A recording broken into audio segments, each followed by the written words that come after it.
Bom, voltamos aqui com a história, com a parte 2 da nossa história de ontem. Uma história muito legal, gente, que eu viajei na história dela. Não sei se vocês também, mas ela contou tanta coisa assim. Eu gosto dessas histórias quando vocês dão detalhes, que eu vou viajando, sabe? Eu vou tentando imaginar todo aquele cenário, todas aquelas pessoas, tudo que vai acontecer, né? Sei lá, acho que vocês também se sentem assim, né?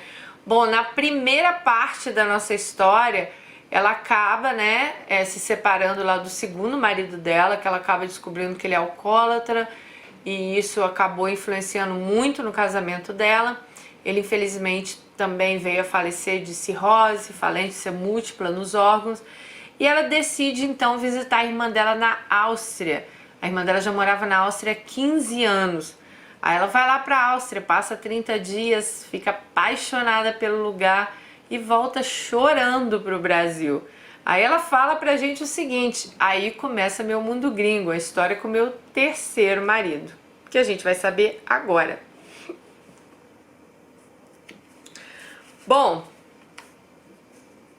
antes de iniciar a segunda parte da minha história, eu queria falar um pouco sobre o meu pai. Porque ela falou muito sobre o pai dela na primeira parte, mas depois ele meio que some, né? Separa da mãe, some.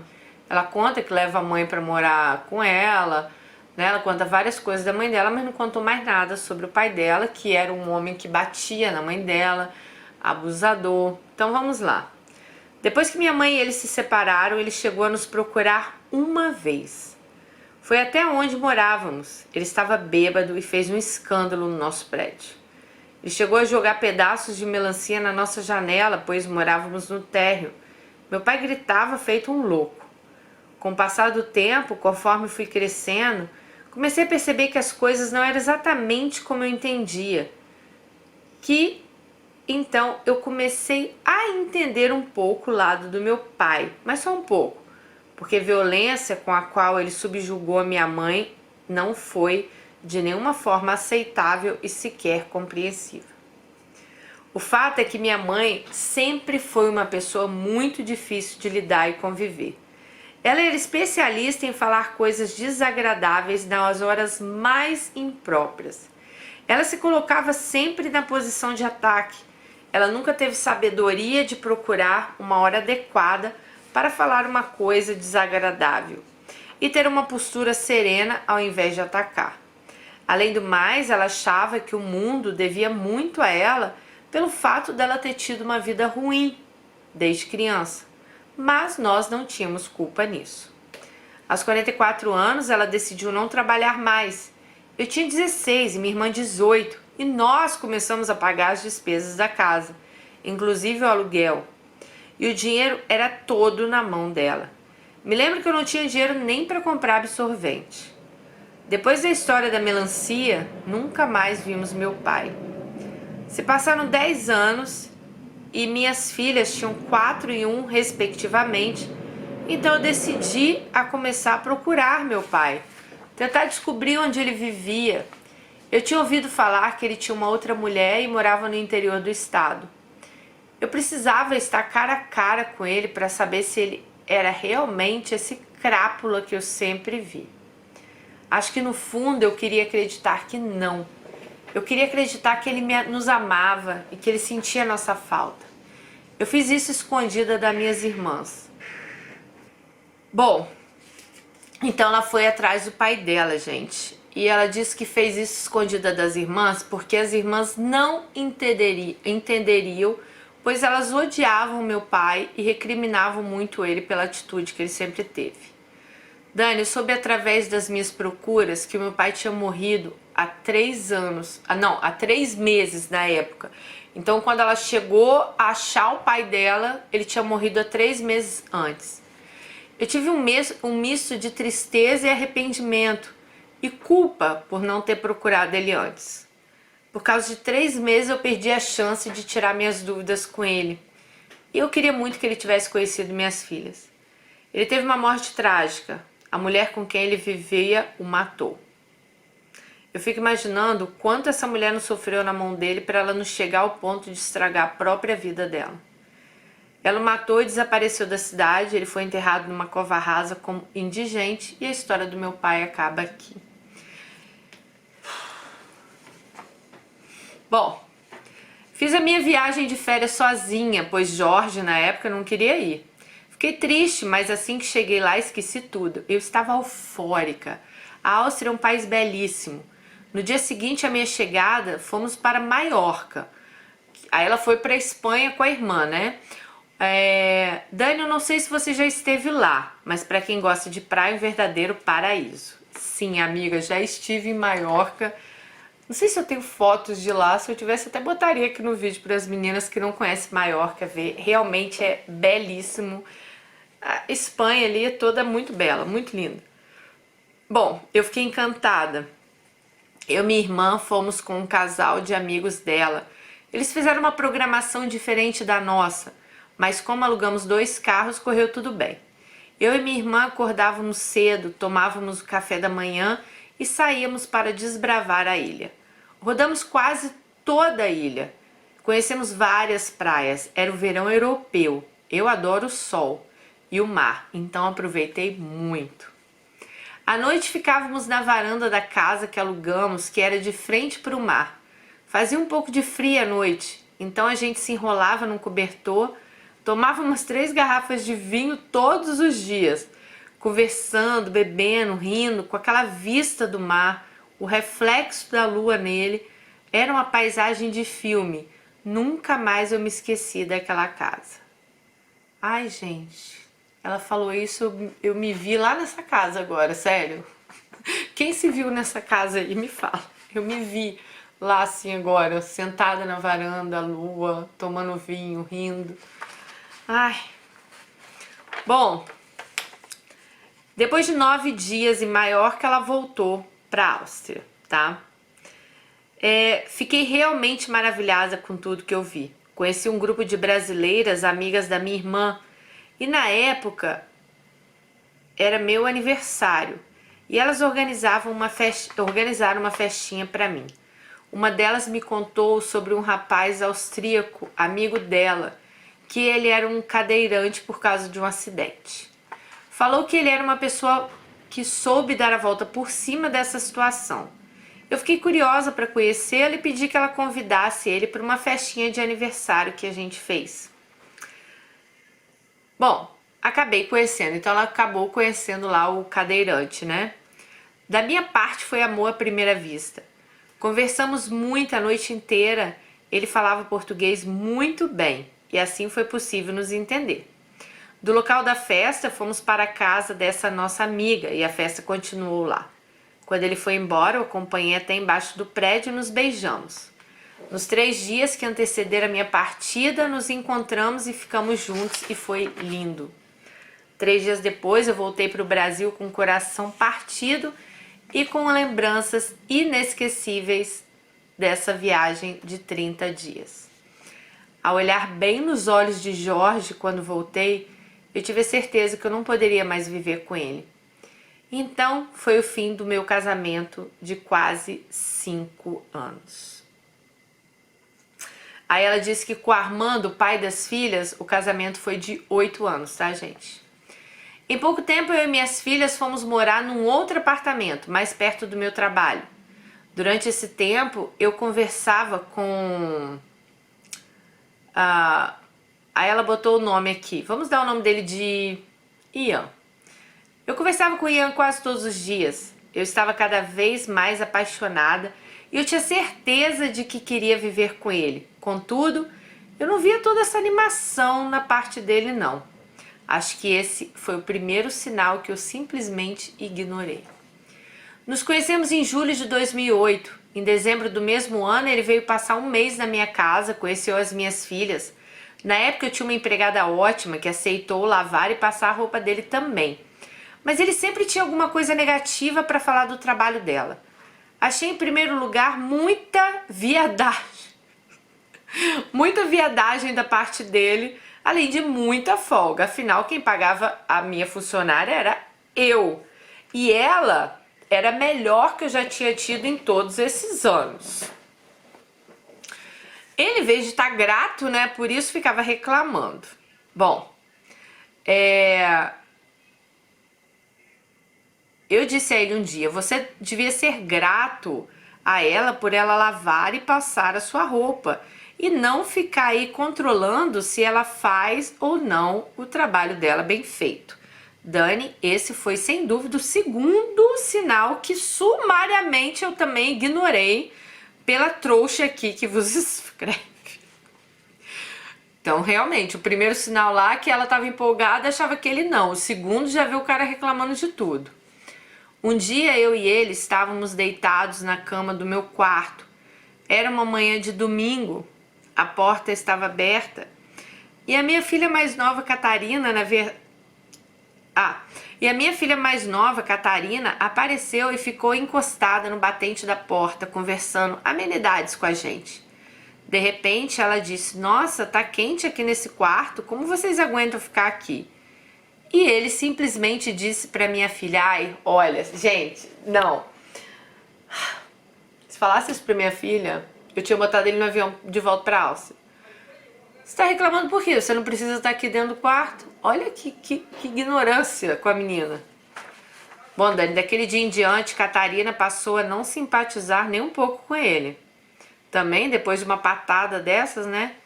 Eu falei pra ele que não precisava ter dito daquela forma, que ele tinha sido grosseiro. Mas um tempo depois eu fui entender que isso, na verdade, faz parte da cultura deles. Eles são muito transparentes. Mas pra mim aquilo foi uma patada e falta de educação mesmo. Ele acabou prolongando a estadia dele na minha casa por mais 10 dias. Ele ficou 40 dias conosco, ele passou Natal, Ano Novo. Nesses 40 dias eu percebi que ele era o tipo do cara cri-cri. E eu não gostei disso, mas achei que seria relevante. Na véspera dele voltar, minha outra filha disse que o ajudaria a fazer a mala. Ele foi chato e metódico. Pediu para ela dobrar as roupas uma a uma, como se dobra nas lojas.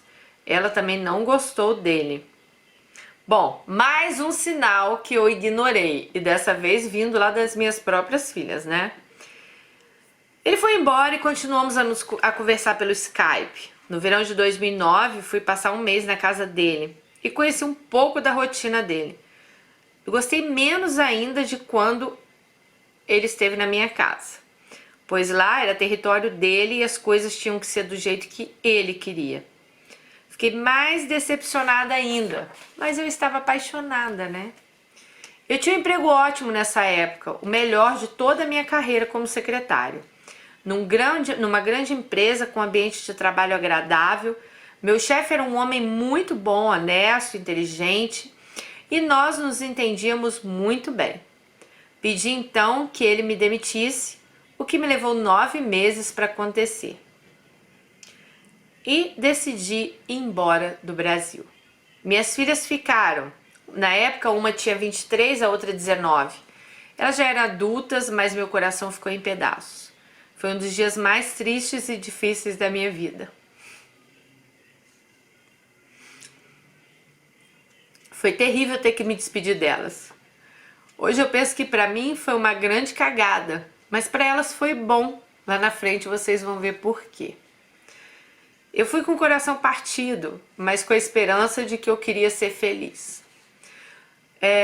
Combinei eu e meu gringo que nós moraríamos juntos por 1 ano, que é o tempo que se consegue um visto de estudante para se estudar lá.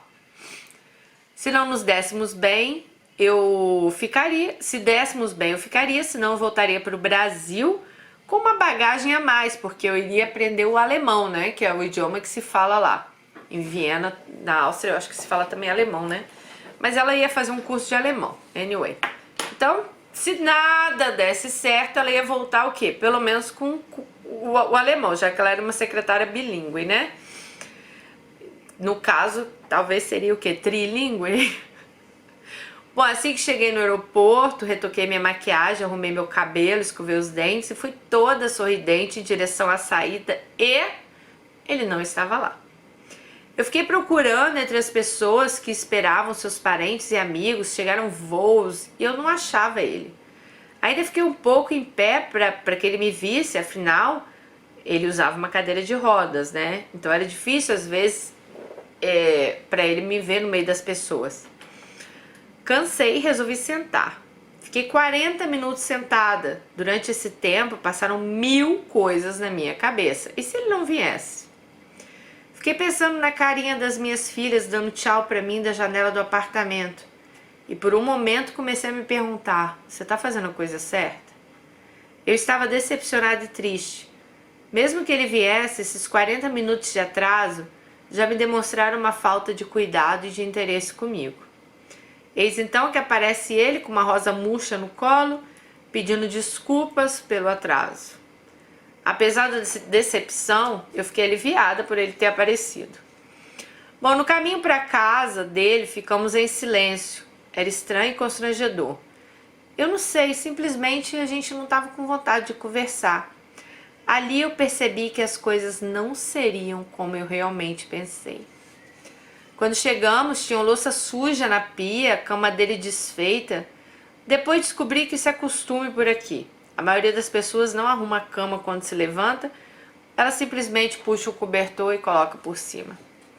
Tomei um banho e ele me disse que eu poderia guardar minhas coisas num pequeno armário de 2 portas que estava no quarto menor, onde ele fazia fisioterapia. E eu pensei, nossa, por que será que eu não posso usar o armário do quarto dele? Afinal, ele tinha um armário gigante com 6 portas. No início foi tudo assim. Eu sentia que para ele eu era uma visita, a casa era dele e que eu não tinha nenhum direito de opinar em nada. Sofri muito para conquistar meu espaço naquele apartamento. Foi às duras penas. Com o tempo, passei a usar a metade do armário dele. Ele comprou móveis decentes para a sala e o apartamento aos poucos foi ficando muito bonito. Eu tinha uns ciúmes doentio dele, com a fisioterapeuta, com a vizinha, com a ex-namorada. Ai, sério, era um inferno, eu sofri muito por isso. Passou-se um ano e resolvemos prolongar meu visto de estudante e assim fizemos, então eu estudaria mais um ano de alemão. No final desses 2 anos, ele quase terminou comigo. Disse que não tinha certeza se ainda me amava e não sabia se queria se casar comigo. Eu quase morri, chorei, implorei, pedi para ele não fazer aquilo. Eu ainda o amava e eu queria casar com ele. Além disso, eu tinha desfeito da minha vida no Brasil, não tinha nem mais emprego, nem mais apartamento. Até que marcamos nosso casamento para novembro de 2011. Foi num cartório, sem nada especial. Apesar de tudo, eu estava me sentindo feliz. Depois do casamento, ele parecia um pouco mais feliz e gostava de me apresentar para os outros como mulher dele. Percebi também que eles dão muita importância para as situações legais. Aqui você pode morar 20 anos com uma pessoa e você vai continuar sendo a namorada dele. Enfim, até hoje existem questões relacionadas à cultura, às quais eu ainda não me acostumei e acho que talvez eu nunca vou me acostumar. Uma vez eu me lembro que fomos numa festa e nessa época eu não falava muito alemão. Ele simplesmente sumiu no meio das pessoas e eu fiquei sozinha com um copo de bebida na mão, me perguntando o que eu estava fazendo ali. Pra cá eu vim com dinheiro, mas com o tempo esse meu dinheiro acabou, pois eu mantinha as despesas das minhas filhas no Brasil e ainda dava para ele 100 euros por mês para aliviar minhas despesas na alimentação. Apesar dele sempre falar que não precisava, ele sempre aceitava. E ele sempre teve uma renda muito boa.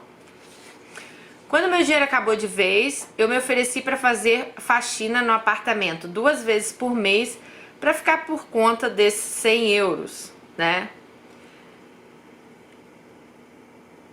Pera, gente, deu até bugou a minha cabeça agora, pera aí. Eles estavam de casamento marcado, morando juntos, aí ela tinha que dar 100 euros para ajudar na alimentação. Ok, eu sei que, claro, se eu também tenho dinheiro, por que não? Eu vou lá e compro as coisas. Não que seja algo que eu, né, obrigatório, cadê meus 100 euros do mês? Não é isso. Mas aí ela diz que depois do casamento, ela meio que assumiu 4 faxinas do mês para pagar, tipo, a alimentação dela na casa do marido dela. Não, buguei, não sei. O que vocês entenderam disso? Ó, quando meu dinheiro acabou de vez, eu me ofereci para fazer a faxina do apartamento 2 vezes por mês para ficar por conta do dinheiro que eu não estava mais podendo dar. E a faxina dele fazia... e a faxineira dele fazia as outras 2. Depois que nos casamos, eu assumi as 4 faxinas por mês. Ok. Quando meu dinheiro estava para acabar, a minha filha, Catarina, resolveu fazer au pair na Alemanha, ó, nos Estados Unidos. Lá ela estudou, trabalhou e se casou com um americano, um ótimo rapaz. Hoje ela tem 30 anos, mora na Califórnia e vive nos Estados Unidos há 7 anos. Cecília chegou a vir para cá um ano depois que eu cheguei, também como au pair. Ela estudou e hoje tem uma profissão. Aqui. Ah, eu acho que a filha dela mora lá então. Hoje ela tem 34 anos e já tem um netinho de 2 anos. Bom, com o Ian foram 2 anos vivendo juntos e 5 de casados no total. No início a gente viajava bastante, conheci vários outros países, era muito bom. Mas era muito sacrificante colocar e tirar a cadeira de rodas todos os dias no porta-mala do carro. Às vezes estava nevando, Dani, era bem difícil. Eu empurrava a cadeira de banho dele, a minha mala. Bom, quando eles viajavam, ela tá falando que sempre foi complicado. Nesse tempo todo, ele acabou comprando 2 apartamentos no Nordeste do Brasil e durante 3 anos fomos para lá de férias. Ficávamos lá 2 a 3 meses por ano. Ele teve escaras, que são feridas na polpa da bunda, que aparece quando a pele é pressionada por muitas horas. No caso dele, por ser cadeirante. Ele foi operado 2 vezes e quando voltou para casa a primeira vez eu cuidei dele. Ele tinha que mudar de posição na cama a cada 2 horas. Ele não podia sentar na cadeira de jeito nenhum. Ou seja, Dani, tudo era feito na cama. Cocô, xixi e eu limpava. Eu virei enfermeira. Ele usava uma sonda para urinar e eu esvaziava a bolsinha, lavava o corpo dele com pano úmido e levava comida na cama. Nessa época eu emagreci 17 quilos em 3 meses. Quase entrei num colapso, de tão esgotada que eu fiquei. Com tudo isso, uma doença que estava adormecida dentro de mim aflorou com força total, a artrite reumatoide. Ela se manifestou em todas as juntas do meu corpo, eu sentia dores horríveis, insuportáveis. Eu fui uma médica, ela me fez uns exames, me receitou uns remédios e desde 2013 eu tenho que fazer acompanhamento, pois eu tenho uma doença crônica. Li sobre o que faz com as doenças Li sobre o que faz com que essas doenças somatizem as doenças. E que cada doença existe uma razão de fundo emocional. Você já ouviu falar? Gente, claro que eu já ouvi falar. Vocês estão me acompanhando aí. Sempre mostro a vocês nos stories. Eu tô com uma alergia no meu corpo que, segundo a médica, é de fundo emocional. Então eu tomo um remédio de manhã e de noite, todos os dias. Agora mesmo eu tava na cama ali mostrando para Marcos, meu pé, o meu vem em forma de arranhão. Então eu fico com o corpo todo arranhado, parece que alguém me arranhou mesmo. E agora eu tava com o meu pé, a sola do meu pé toda arranhada. E com certeza a médica já me falou que é uma doença assim, de fundo emocional, um problema que eu tô. E tô lá, né, gente, tomando remédio e fazer o quê? Não tem muito o que fazer. Esses problemas de fundo emocional, gente, eu tô tentando controlar o problema, mas é bem complicado, assim, porque tem dias que eu sofro bastante, isso coça, tem dias que não coça, mas se eu ficar muito estressada, muito ansiosa, muito nervosa, apesar que eu não acho que eu fico, sabe? Mas às vezes uma ansiedade por alguma coisa e tal, eu fico cheia de risco no corpo, no rosto, no pescoço. É horrível, mas vamos lá. Bom, aí ela pergunta se eu já ouvi falar nisso, né? Então, a minha razão era proveniente de não ter o meu esforço reconhecido e eu me sentia explorada por ele. Ian sempre dizia que era obrigação minha de como mulher cuidar dele. Mas não daquele jeito. Eu estava sendo uma enfermeira, não a mulher dele. Uma vez a minha irmã, percebendo meu sofrimento, me levou para passear. E voltei 1 hora depois da hora que eu disse que eu iria voltar. Quando eu apareci na porta do quarto, ele me jogou tudo que tinha na mesinha em cima de mim. Ele estava com ódio de mim. Depois de algum tempo, a ferida abriu novamente. O médico disse que ele teria que ser operado. E ele foi para o hospital. Esse hospital ficava a 60 quilômetros da gente onde a gente morava. E eu fui a única pessoa, além da família dele, a visitá-lo. Eu ia todos os domingos e levava algo para ele. Eu ficava lá de 3 a 4 horas. Ele teve que ficar numa cama de areia que mais parecia um caixão. E uma vez por semana eu enviava cartões com mensagens que fizessem ele sorrir e desse confiança para ele, que tudo ia acabar bem. Ele ficou 3 meses no hospital. E vocês acreditam que nesse tempo eu adorei ficar sozinha em casa? Era um sossego. Melhorou até meu astral. Eu me sentia mais forte, confiante, bonita. Nada podia me derrubar. Comecei então a correr. Eu corria todos os dias. Eu estava me sentindo saudável. Eu não tinha mais dores. Quando eu voltou para casa, percebeu minha mudança. Eu também não sentia mais ciúmes dele. Para mim não era importante com quem ele falava no celular ou com quem ele saía. Eu consegui um trabalho para trabalhar 12 horas por semana numa loja de bijuterias. Dani, você deve saber, assim como eu, que quando a gente está num país estranho, a gente não consegue o emprego do nível do que tínhamos no nosso país. A não ser que a pessoa já saia do Brasil com uma experiência ou talvez uma transferência. No meu caso, eu já tinha estudado no Brasil, eu tinha diploma reconhecido aqui, mas eu nunca consegui trabalhar na minha área. Foi aí que eu conheci um argentino, Juan. Ele sempre se dizia separado da mulher, que tinha 2 filhos na época. Eu ia no apartamento dele, ele fazia jantar pra gente, conversávamos, tomávamos vinho e eu passava a noite com ele. Devíamos ter nos visto umas 8 vezes num ano. Não nos víamos com muita frequência, era muito bom, mas era só sexo. Eu não sentia nada por ele. Aliás, eu não sabia nem o que eu estava sentindo pelo meu marido, então ela estava casada ainda.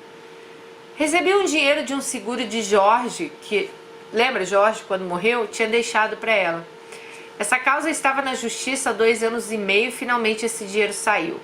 Então eu ajudei as minhas filhas com o que elas precisavam na época, comprei um carro e decidi fazer um cruzeiro sozinha.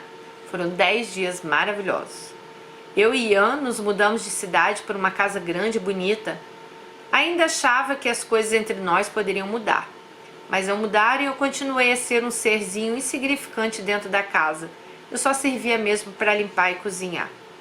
Quando os sobrinhos dele iam passar férias com a gente, ele somente me comunicava. O mesmo acontecia quando ele chamava alguns amigos para o churrasco ou jantar. Uma vez eu disse que eu não estava com vontade de receber visitas e ele disse: você não precisa participar, pode ficar lá no quarto, as visitas são minhas, não suas. Gente, alemão minha avó é alemã, alemão, austríaco, né? Esse povo aí desses países. E eles são bem frios, assim. O sentimento da gente não faz muita diferença para eles, não.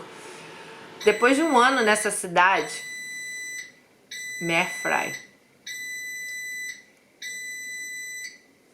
Depois de um ano nessa cidade, eu só tinha conseguido dar aulas num curso de inglês para uma turma somente.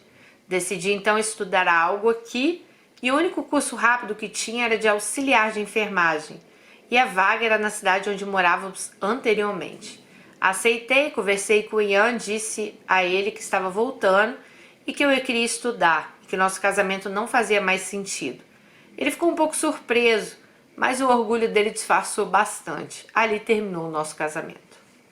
O curso durou 1 ano, tinha aulas teóricas, práticas, de segunda a sexta, 8 horas por dia. Dani, não foi fácil, eram aulas de anatomia e, claro, em alemão. Aprendi muita coisa. No final do curso teve uma prova prática e uma teórica. Terminei com louvor com nota final. Aqui as notas são de 1 a 5, sendo que 1 é a melhor e 5 é a pior. E ela terminou com 2, então ela tava lá boa, né? Tipo um 9 aí pra gente. Eu fiquei muito orgulhosa de mim mesma. Assim que me formei, tirei férias, precisava descansar. Adivinha pra onde eu fui? Maiorca. Aquela foi a 8ª vez que eu voltava na ilha e eu não me canso desse lugar. Quem sabe um dia você vai morar lá, hein, amiga? Nesse 1 ano, morei em um quarto dentro de um apartamento de um casal e depois eu fui para uma república dos chincheiros. Imagina, Dani, eu com a minha idade morar com 2 jovens de 19 e 20 anos. Eles promoviam festinhas diárias com quase 10 pessoas, São Alto, cerveja, cigarro, maconha. O meu quarto dava para a sala, parecia que o som estava dentro do meu quarto. Ai, meu Deus, que merda. Trabalhei de setembro de 2017 a setembro de 2018 em casas de repouso para idosos e descobri que aqui trabalhar na área da saúde é um caos. É mal pago, tem poucos profissionais. Esses dias mesmo vi uma reportagem de uma enfermeira que dizia que ficava sozinha numa estação cuidando de 40 pacientes. Quando voltei, revi Juan. Ficamos juntos várias vezes, já que agora eu estava livre. Comecei até a sentir algo especial por ele, mas comecei a desconfiar que ele não era separado, que ele só ficava naquele apartamento porque ficava perto do trabalho dele e a família dele morava longe. Bom, enfim, em 3 verões seguidos ele disse que ia viajar com os filhos e um belo dia eu vi fotos dessa viagem numa rede social com a família toda. Então ele me disse que fazia isso pelos filhos, porque a mulher dele era uma louca, descompensada, e que já tinha tentado se matar, que tomava 1000 remédios para os nervos, que ela fazia da vida dele um inferno e que eu era a parte boa da história da vida dele. Que pelo convívio com os filhos ele tinha que fazer esse sacrifício. Então viajava a família toda pelo sacrifício, em família, né? Sei, entendi. Uma vez eu disse que ela era tão ruim da cabeça, essa mulher, uma vez eu disse, tão ruim da cabeça essa mulher não deve ser. Senão não teria se casado, você não teria se casado com ela e tido 2 filhos, né? Ai, Dani, eu estava de saco cheio daquela história com o Juan, do meu trabalho cansativo e estressante, que faziam piorar meu quadro reumático, porque a maioria dos idosos usavam cadeira de rodas e eles não conseguiam se levantar sozinhos. Eles precisavam de ajuda até para ir no banheiro, tomar sol e tudo. Cheguei a pensar, meu Deus, será que isso é um karma na minha vida ou aquele marido foi só um estágio? Me deu a louca e fui morar em Algarve, em Portugal, por 6 meses. O apartamento era uma graça, no início foi legal, mas depois me senti deprimida e solitária, meu cabelo começou a cair. Antes da depressão eu me sentia fisicamente muito bem. Eu fazia yoga, caminhava todos os dias, meditava, não sentia mais dores. Eu não consegui trabalho, além dos salários serem bem baixos em Portugal. Eu senti falta da minha filha, do meu neto, da minha irmã. Um ponto positivo foi que eu descobri que realmente eu estava sobrecarregada. Então, no final de março, resolvi voltar para a Áustria. Assim que cheguei, procurei um emprego de novo. E, novamente, caí numa casa de idosos, pois sabia que eu conseguiria um emprego rápido assim, né? Eu me sentia bem e achava que as dores não voltariam. Eu precisava de um emprego para finalmente montar minha própria casa. Pensei, depois de 6 meses, no máximo eu sair daqui e arrumo um trabalho menos pesado. Só vou trabalhar até o final desse mês. Bom, definitivamente, Dani, estou pensando em não trabalhar mais com enfermagem. Talvez eu passe uns meses no Brasil para ajudar minha outra irmã a cuidar da minha mãe, pois ela está sobrecarregada, mas ainda não está nada confirmado. Por um lado seria bom, vai ser verão no Brasil, vou ficar com minha mãe numa casa de campo que a minha irmã tem. Minha mãe não precisa de cuidados com higiene pessoal, mas ela anda meio esquecida, toma muitos remédios. Hoje minha mãe tem 82 anos. Voltei a falar com o Juan, dessa vez por telefone, porque não voltei para a cidade dele, e sim para onde a minha filha e meu neto moram. Então ele me disse que iria viajar com os filhos e que a mulher não iria. Então aconteceu de novo, vi a foto da mulher de novo nas viagens. Ok. Decidi tomar vergonha na cara e encarar que Juan nunca passou de um fim de feira, um mentiroso, covarde e cretino. Bloqueei todos os números dele no WhatsApp, contatos e depois apaguei ele de tudo. Hoje em dia é fácil se livrar de um crápula como ele. Bom, Dani, por enquanto é isso, estou sozinha e nem penso mais nisso, nem procuro mais homem. Se tiver que um dia acontecer, vai aparecer. Eu não queria ficar uma velha chata que só vive se metendo na vida dos outros. Gostaria de ter um companheiro que me respeitasse, que respeitasse minhas opiniões, que fosse uma pessoa calma, que me trouxesse paz, alguém bem-humorado, inteligente e sensível. Sei que é muita coisa, mas não custa sonhar. Vou sonhar alto. Quanto ao lado profissional, também não tenho ideia mais do que eu vou fazer. Só sei que enfermagem nunca mais. Bom, quem sabe um dia eu escreva a terceira parte da minha história, né? Cheia de surpresas pra vocês. Um beijo no coração de vocês. Ai, um beijo pra você também, minha amiga. Gente, eu viajei na sua história, parece que eu voltei no tempo, fui, voltei, fui. Cara, adorei. Não é uma história assim, uau, aconteceu, mas cheia de aprendizado, sabe? Você ter ido pra Áustria estudar alemão, já, né, cara, muita coisa. Você ter saído, visto a hora certa de sair de cada casamento. Nossa, eu gostei muito da sua história. Acho que não tem muito o que falar. Ah, eu espero sim que você... Eu acho assim, a gente pode ser feliz sozinho, ó, claro que a gente pode, mas é muito bom também a gente ter um companheiro, quando é um companheiro legal, né? Que possa estar do seu lado, conversando, te fazendo companhia, viajando. Você que mora na Europa, né? Vá sim pro Brasil, passe um tempo sim com a sua mãe, acho que vai te fazer bem, né? Apesar que você fala que sua mãe é uma mulher difícil e tal, mas eu acho que nada como a gente estar perto também das nossas raízes. Eu acho que você precisa desse tempo, né? E eu gostei de você porque você também, hora nenhuma, você se deixou ali, você não se fez de vítima. Você via que as coisas não davam certo, você cortava ali, muito parecido comigo, assim, sabe? Não é aquela coisa, não, eu tenho que ficar nessa relação, porque... Não, você não tem que ficar em lugar nenhum. Você tem que fazer a vida andar, né? Você foi atrás, você fez a sua vida andar várias vezes, você ia, você fazia. E eu gosto de mulheres assim, ó, como você, decididas, sério. Muito boa a sua história mesmo. Tenho certeza que muitas meninas aí viajaram na sua história. Foi bem aquela coisa de programa de rádio, eu acho, hoje, né? Ouvindo, imaginando. Sabe o que quando você lia aqueles romances da Sabrina? Qual era mais, gente, que tinha? Uns romancezinhos que a gente comprava. Eu li muitos daqueles romances. Se fosse hoje em dia, era pra eu estar lendo aqueles romances aqui pra vocês, né? Mas eu li bastante daqueles romances e era bem legal, assim. Júlia, Sabrina. Nossa, eu adorava. Eu sempre fui uma pessoa de ler muito, por incrível que pareça. E eu passei isso para os meus filhos. Eles amam ler. E por incrível que pareça, assim... Hoje em dia, sei que o jovem não gosta muito de ler, né? Mas... é isso, amiga. Adorei sua história. Nossa, você contando de Marbella, parecia que eu tava me vendo lá, sabe? Tava ali, sentada, tomando aquele vinho, com aquela coberta.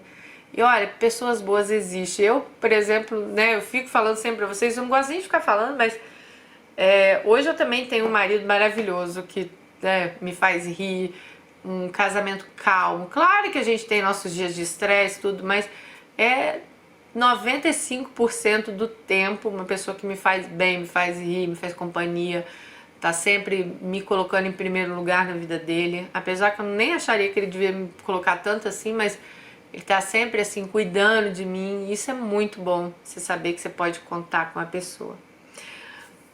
Beijo no coração, gente, vocês gostaram da história? Grande, né? Beijo e até o próximo vídeo, tchau!